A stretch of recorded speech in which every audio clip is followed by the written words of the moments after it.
Hey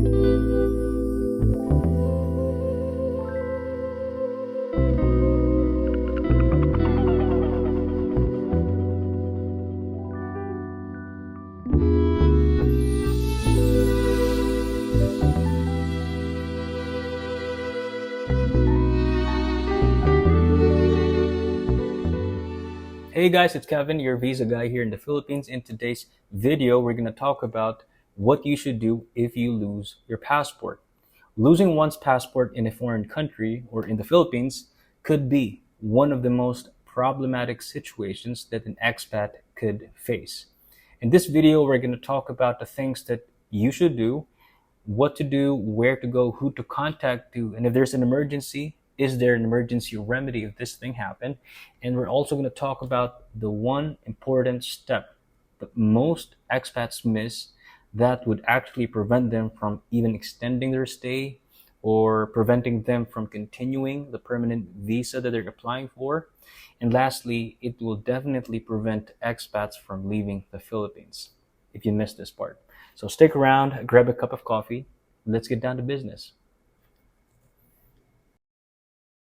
If you lose your passport in the Philippines, the first thing that you should do is file for a police report. There are a lot of reasons of why you should do that, but the number one thing that goes on top of my mind would be identity theft, and you don't want that to happen. So file a police report. The next thing that you should do is request a new passport, and not many people know about this. You can actually get a new passport being in the Philippines. You don't need to ask somebody from your home country to get a new passport for you and ship it over here in the Philippines. So I'm not sure if this applies to all foreigners in the countries because there's a lot of them from different countries, but let's just use US passports as an example. So you go to the website of the US Embassy or US Consulate, and then you can request a new passport.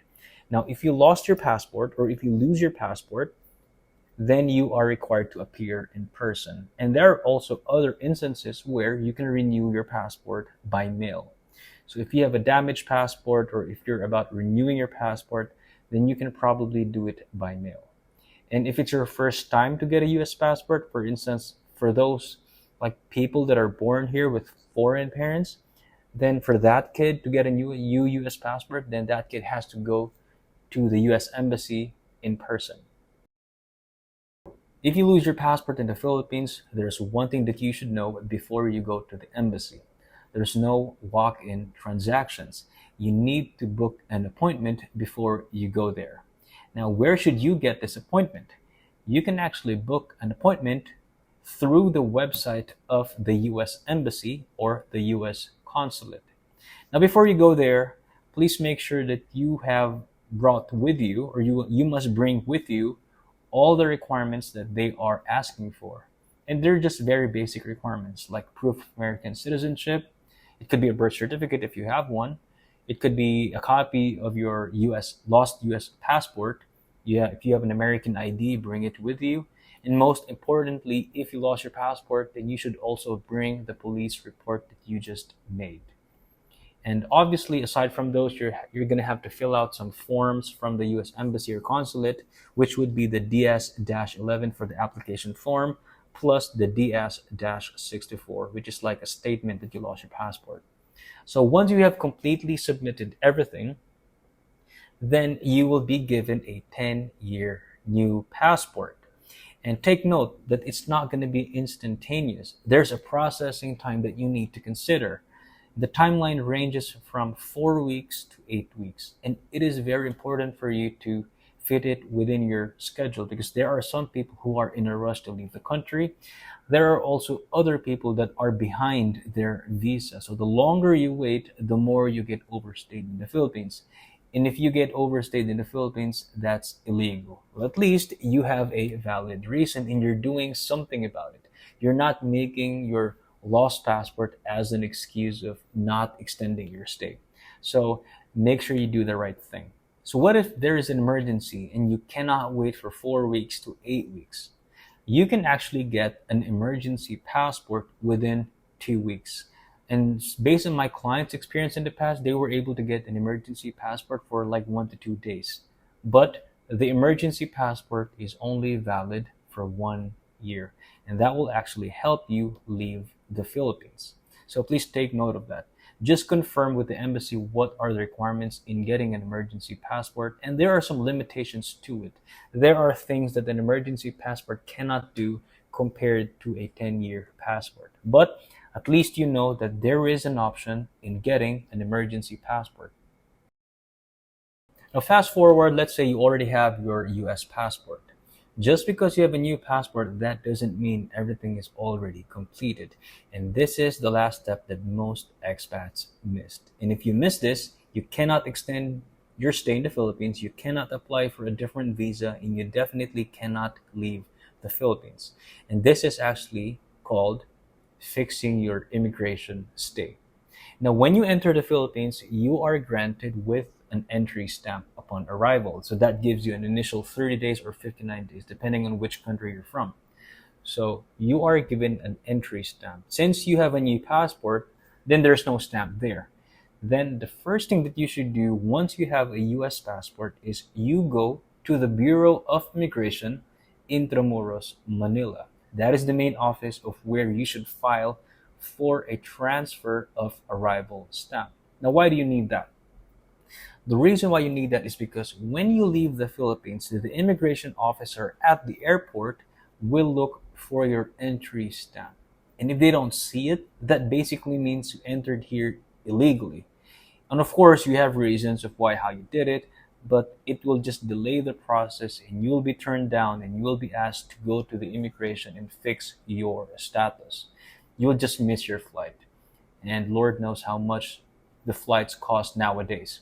So do that first once you have a US passport. Go to the Bureau of Immigration and apply for a transfer of admission stamp or arrival stamp. And they will put the latest entry stamp to your new passport, and that establishes your entry point to the Philippines. And for people that are not located in Manila, maybe you're staying in Mindanao, Davao, or the northern part of Luzon, it's important for you to do everything in one trip while you're still there in Manila. Because if you lost your passport, you cannot get it from the US consulate.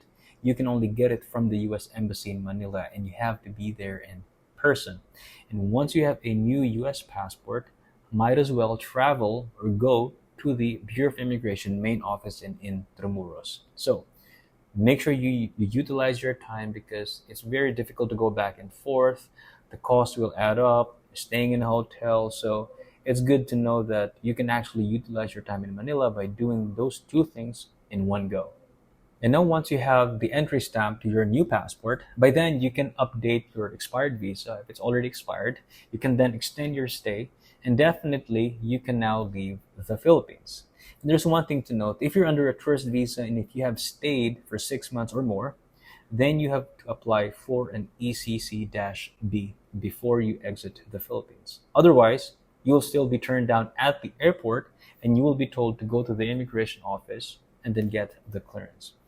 If you are a non-tourist visa holder like the 9G working visa or the 13A, then there's another process that you need to do aside from transferring your entry stamp. That would be the re-stamping of your actual visa. So you also have to transfer your 13A stamp visa to your new passport.